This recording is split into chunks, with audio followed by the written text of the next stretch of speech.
I feel like standing today. I prefer to stand on my feet, or of course, we all prefer to stand on our feet, but I prefer being on my feet when I'm practicing the bass. When I'm practicing any instrument, as long as there is a strap, I'm going to be hanging this thing over my shoulder and playing it that way because it feels more comfortable to me. I enjoy it more. It readies you for the stage. I was always preparing for the stage from the moment I started playing. I had a strap from the get-go. But back to that list of 35 things that I would tell myself I'd go back 35 years, because if I don't hurry up and get on that list, it's going to be 36 years. I mean, at this point. But yeah, how are you guys doing? I hope you're doing well. It's been a while. I have been filming, but I haven't posted in close to a month now. A lot has been going on. The video that I had posted about how it feels to play bass after a heart attack, what's really weird is 2 or 3 days after I posted that video, my brother had another stroke. It's really turned our family upside down because he's had multiple heart attacks and multiple strokes, as well as seizures when he was in the hospital after the stroke number 2.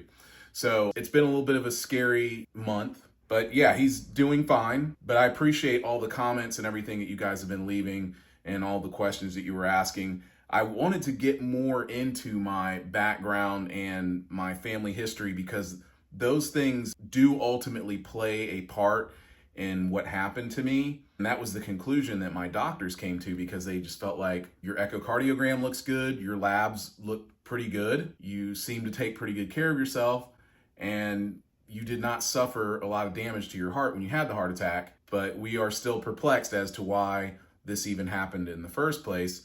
So after digging through my family history with all of the men and their heart trouble on both sides, unfortunately, they came to the conclusion that my problem is mainly hereditary, but that doesn't mean that I can't, do my part to make sure that my heart has a good fighting chance to stay around as long as possible so that I can keep making videos for you guys. And of course, it's staying around for my family and my friends and everything like that. But the main point to this video, back to that list, to keep these videos short, I'm just gonna talk about one thing out of that list, and I'm gonna crank these videos out to you guys. I'm gonna put out some videos and I'm gonna title them as lost videos because they are videos that I filmed and some that I even already handled the editing and everything, and I just didn't post them. I forgot about them or got caught up with some other things. So this next point is about passing up an opportunity, how it's important to not pass up an opportunity when you have one. And let me give you a quick story.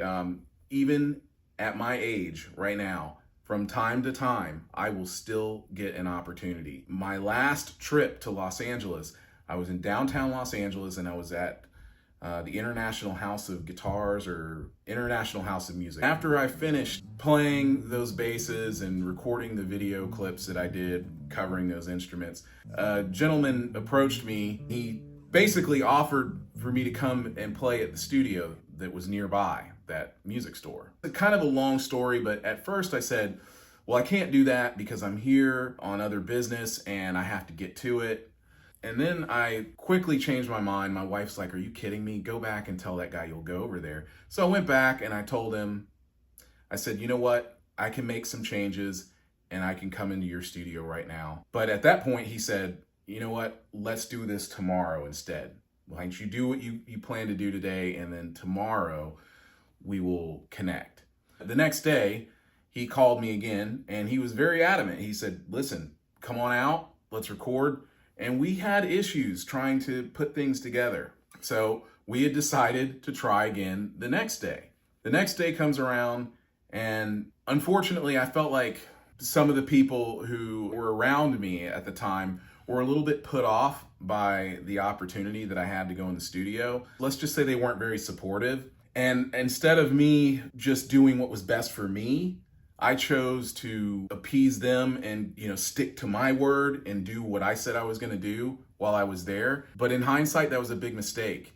Throughout my history throughout my musical career and with all the opportunities that I've had, I can tell you right now that I have not seized every single opportunity that has ever been presented to me. A lot of that has to do with me thinking about what's best for other people rather than what's best for myself. Let's just say that is number 6 in this list of 35 things that I would go back and tell myself from day one when I started playing and decided I was going to collaborate and write songs with other people and get out there and try to make it as a musician. Do not ever pass up an opportunity. Seriously, like, you guys will know the difference between a good opportunity and a bad opportunity. Like, I can tell you a bad opportunity. I played bass for an entire day in the studio, probably more than a day. The label and the people involved shall remain nameless. I know I do that a lot on this channel, and people probably are like, oh, whatever, this guy. But seriously, it is always best to not bring other people or bring other names into things that you're talking about, especially when you don't have their consent. And I'm just gonna leave it like this. This label is a well-known label. I did some work for them, and I spent a lot of time doing that work for them. I played on a lot of material for them. I didn't see a penny of it. But you know what? That's okay, because what I got out of it was experience. I took advantage of an opportunity. They needed a bassist in there. They heard me playing and they said, look, if you want to play on these tracks, and I did it. And that time it didn't work out, but there have been other times where it did work out for me.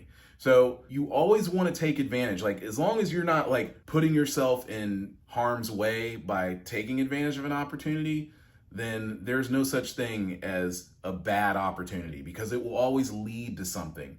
And I feel like I really threw away a potential good opportunity. I mean, there's a part of me that feels like, well, maybe this guy wasn't the real deal, but he was. I did my homework. I looked him up and saw what he's done. And, you know, it's not really my thing, but he appreciated hearing my bass playing. He said, I think you could do some really cool stuff to this music that I'm working on in the studio right now. And sometimes you just got to work those opportunities out, because believe me, at my age now, at this point, you know, those moments are few and far between. Those opportunities don't come every day. They become more scarce as time goes on. So if you get one, you just got to take advantage of it. And when you're young, you'll get those opportunities all the time. And you just got to know how to tell a good opportunity from a bad opportunity, but you also need to know how to ask yourself, hey, is this the best thing for me? Because that is the most important thing. If your answer is yes, like, I'm going to benefit from this, I'm going to make connections.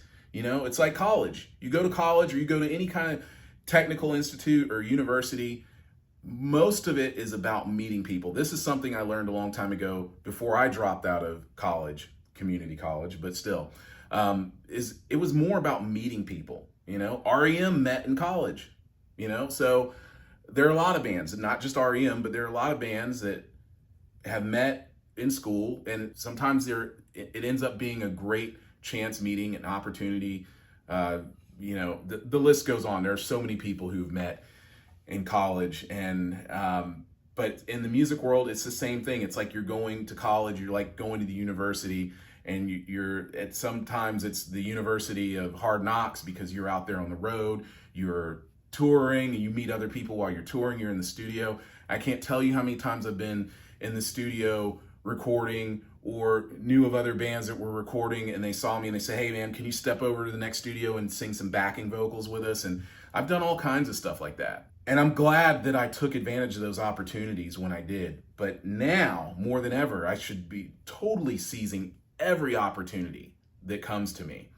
And I feel a little bit, you know, I don't like to wallow in regret, but I am bothered. Sometimes I think about that, because it's not anyone's fault but my own, because I didn't take advantage of something that was presented to me, and it was like a gift. I just threw it away. That's not good to do. So don't ever do that. If you get an opportunity, don't worry about whether or not you can handle it, because people take advantage of opportunities all the time, and maybe they're not what the person thought they were. They're not who they thought they were. That's fine. It's not always going to work out, but you will never know if you don't try. I appreciate you watching this video and hanging with me. I appreciate all the questions, the comments. That's the best thing about this channel, is the comment section and talking to you guys. I love it. Have a great weekend. I'll see you in the next video.